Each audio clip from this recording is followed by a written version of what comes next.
Everyone dreams of their perfect wedding day. The laughter, tears of joy, family gathered to celebrate love. I, Savannah Brooks, a 27-year-old Culinary Institute graduate, had spent months planning every detail of my wedding in our family's historic mansion in Savannah, Georgia. I pictured my mother Eleanor fussing over arrangements, my father Judge Harrison Brooks walking me down the aisle, and my twin sister Madison helping me into our great-grandmother's vintage gown. Instead, I woke up on my wedding morning to a house that felt like a tomb. The October air was crisp as I stirred in my childhood bedroom, still decorated with pale yellow walls and antique furniture. Through tall windows draped in lace, I could see Spanish moss swaying in ancient oak trees that had witnessed over a century of Brooks family celebrations. I could smell the gardenias and magnolias I'd requested, flowers representing the South I loved, despite my family's constant criticism of my common interests. For a moment, I lay there imagining the controlled chaos that should be happening: caterers in the kitchen, my mother directing staff, Madison helping me dress. But the house was silent. Not peaceful quiet, but the heavy silence of abandonment. I wrapped my silk robe around me and padded down the mahogany hallway, past portraits of Brooks' ancestors who'd built their fortune in cotton and tobacco. I expected to find my family in the breakfast room, reviewing last-minute details over coffee and biscuits. Instead, I found only emptiness. The kitchen, my sanctuary since childhood, where I'd learned to cook from our housekeeper, Mrs. Jenkins, was spotless and cold. No signs of the wedding breakfast I'd planned to prepare. No sounds of preparation. Nothing. On the marble counter sat a single envelope with my name in my mother's elegant script. My hands trembled as I opened it. The note was brief and devastating. "We cannot support your marriage to someone beneath our family's standing. Perhaps this will teach you that choices have consequences. We've gone to Charleston for the weekend." Mother, no love, no signature from my father, no word from Madison. Just cold dismissal. My parents had always disapproved of Jake Sullivan, my firefighter fiancé from a working-class Irish family. To them, he was unsuitable for a Brooks daughter who traced her lineage to colonial aristocracy. They'd expected me to marry someone from our social circle. When I chose love over status, they chose pride over their daughter. The next few hours blurred together in a haze of heartbreak and determination. I sat in that empty kitchen for nearly an hour, holding the letter and trying to process the magnitude of their cruelty. Part of me wanted to call off the entire wedding, to hide in my room and pretend this day had never come. But a stronger part, the part that had inherited the Brooks' stubborn streak, refused to let them win. Friends and extended family began arriving around noon, and I had to transform myself from devastated daughter to gracious bride in a matter of minutes. My maid of honor, Chloe Alina Martinez, my best friend from the Culinary Institute who'd stuck by me through every challenge, found me sitting on the grand staircase that curved majestically from the marble foyer to the second floor, still clutching the letter like evidence of a crime. "Savannah, honey, where is everybody?" Chloe asked, her dark eyes scanning the too-quiet house. She looked stunning in her sage green bridesmaid dress, her black hair swept into an elegant chignon, but concern was written all over her face. "Gone," I whispered, handing her the note with shaking fingers. Chloe read it twice, her expression growing darker with each word. When she finished, her face was a mask of fury that would have terrified my mother. "Those pretentious, heartless." She stopped herself and pulled me into a fierce hug that smelled of her signature lavender perfume. "You know what, me Amber? Screw them. You're about to marry the most amazing man in Georgia, and you're going to do it with or without their approval. Jake's family has more love in their little fingers than your parents have in their entire bodies." She was absolutely right. The Sullivan family had welcomed me with an enthusiasm and warmth that my own family had never shown. Jake's mother, Mary Catherine Sullivan, was a pediatric nurse who'd raised 5 children single-handedly after her husband Patrick died in a construction accident when Jake was 16. She'd embraced me from the moment Jake brought me home, treating me like the daughter she'd always wanted rather than the society princess she had to tolerate. "Mrs. Jenkins would be horrified if she were still alive," I said, thinking of the woman who'd been more of a mother to me than Eleanor ever was. Mrs. Jenkins had passed away 2 years earlier, leaving me not just recipes and cooking techniques, but lessons about dignity, kindness, and the difference between class and character. "Baby girl, You've got more class in your apron pocket than most people have in their entire wardrobe, Mrs. Jenkins used to tell me when I'd get frustrated with my mother's constant criticism. Real ladies don't need to tell people they're ladies. It shows in how they treat others. Chloe helped me get ready with the efficiency of someone who'd survived the pressure cooker environment of professional kitchens. She did my makeup with the precision of an artist, creating the natural, glowing look that would photograph beautifully. She helped me into the vintage gown, a masterpiece of 1920s craftsmanship with hand-sewn pearls and intricate beadwork that caught the light like scattered stars. The dress had belonged to my great-grandmother Catherine Whitman Brooks, who'd scandalized Savannah society by eloping with a jazz musician before eventually reconciling with her family and becoming one of the city's most beloved philanthropists. "Your great-grandmother would be proud," Chloe said as she adjusted my cathedral-length veil. She knew what it meant to choose love over expectations. As 3 o'clock approached, guests began filling the mansion's formal gardens where we'd set up the ceremony. White wooden chairs arranged in perfect rows faced an altar decorated with cascading white flowers and greenery. Jake's family arrived en masse: his mother Mary, his 4 siblings with their spouses and children, his grandmother who'd insisted on wearing her finest black dress despite being nearly 90, and what seemed like half the firefighters from Station 19 in their dress uniforms.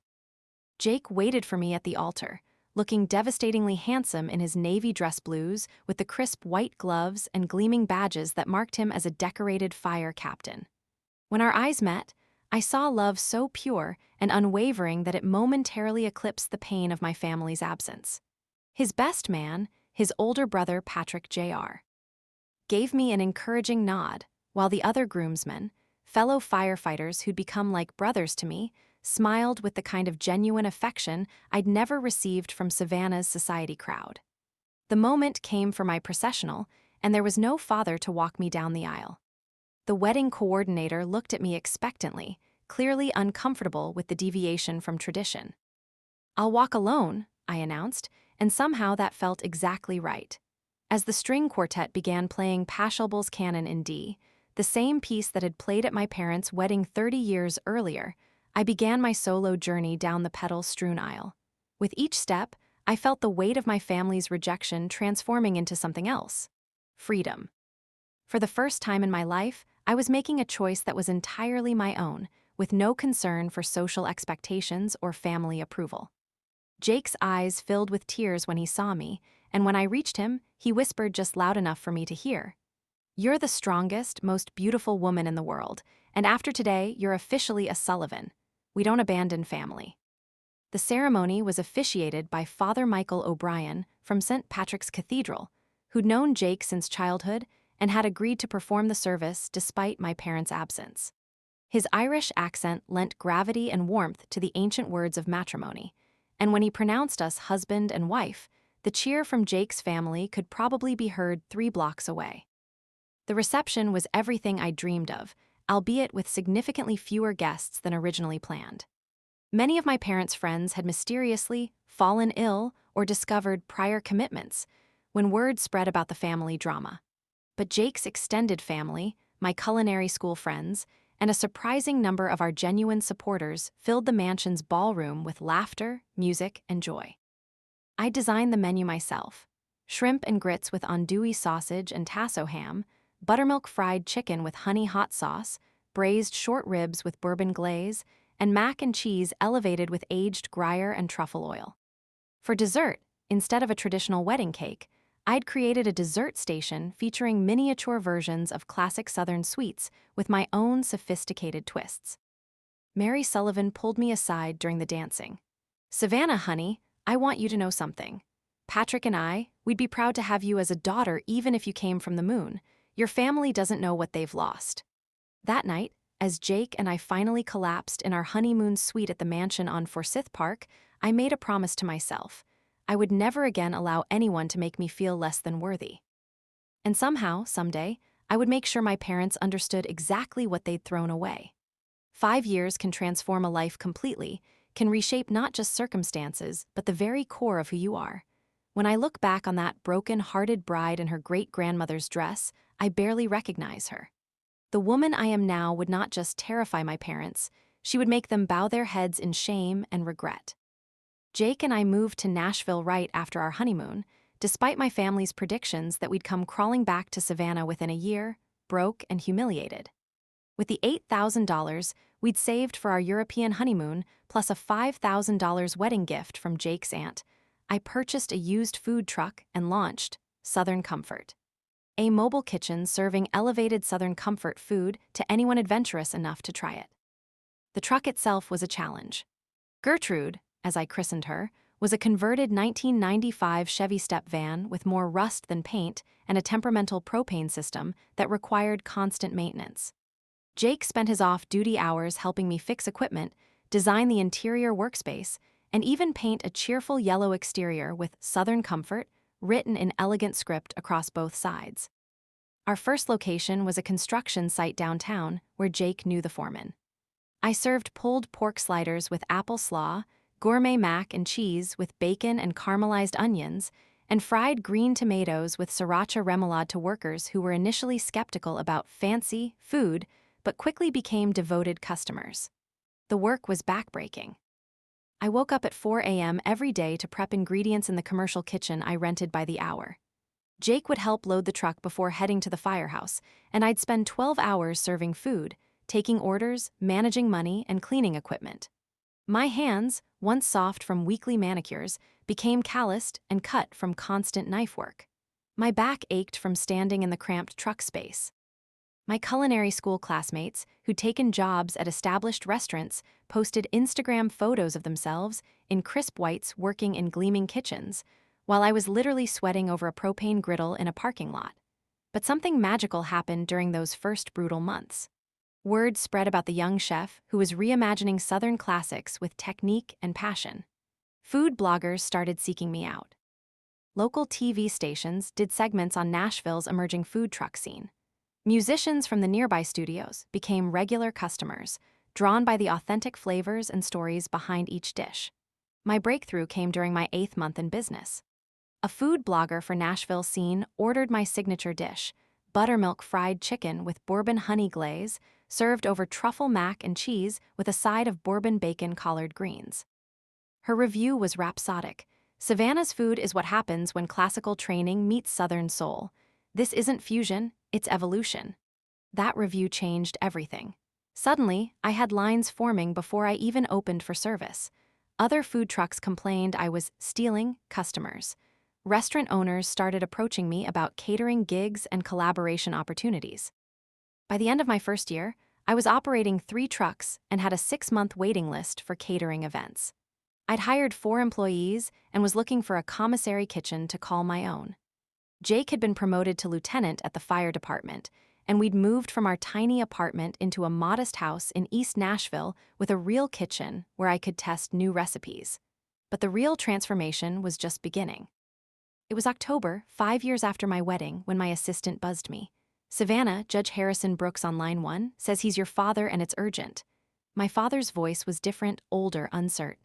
"Savannah, sweetheart, I saw you on Good Morning America. Your mother and I are so proud of what you've accomplished." Proud? Where was that pride 5 years ago? "We made a terrible mistake. We'd like to make amends if you'll allow us." "What do you want, Dad?" Long pause.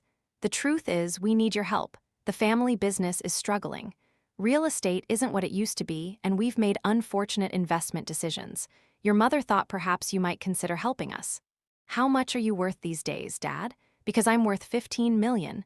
The same daughter you abandoned is now worth more than your entire portfolio." I hung up. Before making any decisions about my family situation, I did what any successful businesswoman would do. I gathered intelligence. I hired a private investigator who specialized in financial research and asked him to provide a complete picture of the Brooks family's current circumstances. The report, delivered a week later, was more devastating than I'd expected. My father's real estate development company, Brooks Properties, had been struggling for 3 years. A series of bad investments in luxury condominiums right before the market downturn had left them leveraged to the hilt. They owed $2.3 million to various creditors and were 3 months behind on the mortgage for both their business properties and the family mansion. But the personal details were even more revealing. My mother had been forced to resign from the boards of several charitable organizations when other society families learned about their financial difficulties. Madison's marriage to Charles Beauregard, the socially advantageous union my parents had orchestrated, was falling apart. According to the investigator, Charles was having an affair with his law partner, and Madison was reportedly drinking heavily and had been to rehab twice in the past 18 months. Most shocking of all, my parents were facing social exile from the very society circles they'd prioritized over their daughter. Savannah's old money families had closed ranks against them, whispering about new money pretensions and financial irresponsibility. The people whose approval they'd craved for decades had abandoned them the moment they showed weakness. The irony was almost too perfect. They'd sacrificed their daughter to maintain their social standing, only to lose that standing anyway through their own poor decisions. 2 weeks later, I flew to Savannah and arranged to meet them at the Grey, the city's most prestigious restaurant. I arrived first, was immediately recognized, seated at the best table with complimentary champagne from Chef Bailey, congratulating your James Beard nomination. When my family arrived, they looked diminished. My father seemed lost in an ill-fitting suit. My mother's handbag was seasons old, jewelry less elaborate. But Madison broke my heart. She looked like a ghost, too thin, grayish skin, trembling hands. "You look successful," my mother gasped. "I am successful, mother, more than any of us imagined." "We were wrong about Jake," my father said heavily. "He seems like a fine man. He's fire chief of Nashville now. The mayor appointed him to emergency management." Madison whispered, "I missed you every day, Savvy. I should have stayed for your wedding." "What can we do to make this right?" my mother asked, tears gathering. I smiled, the same smile I used during TV interviews before revealing surprise ingredients. "I'm glad you asked. I'm investing $3 million to save the family business and home," I said calmly, "but there are non-negotiable conditions." Relief flooded their faces. "First, you're selling me the mansion for $1. It becomes my flagship restaurant, Brooks House." My father turned red. "That house has been in our family 150 years. Without my investment, you'll lose it to the bank anyway. This way it stays in the family under my ownership. Second, Southern Living will feature the restaurant opening, including how my family abandoned me on my wedding day because they thought I was marrying beneath our station. It'll detail how I built a culinary empire while you lost your fortune. The humiliation would destroy what's left of our reputation," my mother whispered. "Your reputation is already destroyed. This makes it official while letting me tell my story." Third, Madison leaves Charles, files for divorce, and becomes Brooks House general manager. She'll rebuild her life with dignity instead of drowning in prescription medications. Madison's head snapped up. "Savvy, I can't just leave Charles. What friends, Maddie? The ones whispering about your drinking and your husband's affairs." "You can do whatever you want. That's what I learned when I left this family. The question is, what do you actually want?" 6 months later, I stood in Brooks House's grand foyer, watching final renovation touches. The mansion that had been a shrine to outdated hierarchies was now a temple of culinary excellence. The formal dining room became intimate tables around a massive fireplace. The morning room became private dining for events. Most dramatically, I created a stunning open kitchen as the restaurant's centerpiece, where guests could watch my team prepare elevated Southern cuisine. The Southern Living article was devastating and beautiful, rising from the ashes, how Savannah Brooks built an empire after her family's betrayal. It was shared thousands of times, generating comments from sympathy to admiration. My parents moved to a modest downtown condo. My father took a job with a small law firm. My mother volunteered at the food bank, giving up her exclusive garden club membership. But Madison's transformation was remarkable. She'd left Charles, thrown herself into divorce proceedings, moved to a charming apartment, and was thriving as Brooks House's manager. She'd gained healthy weight, her skin glowed, the tremor disappeared. She'd cut her hair into a chic bob and dressed with newfound confidence.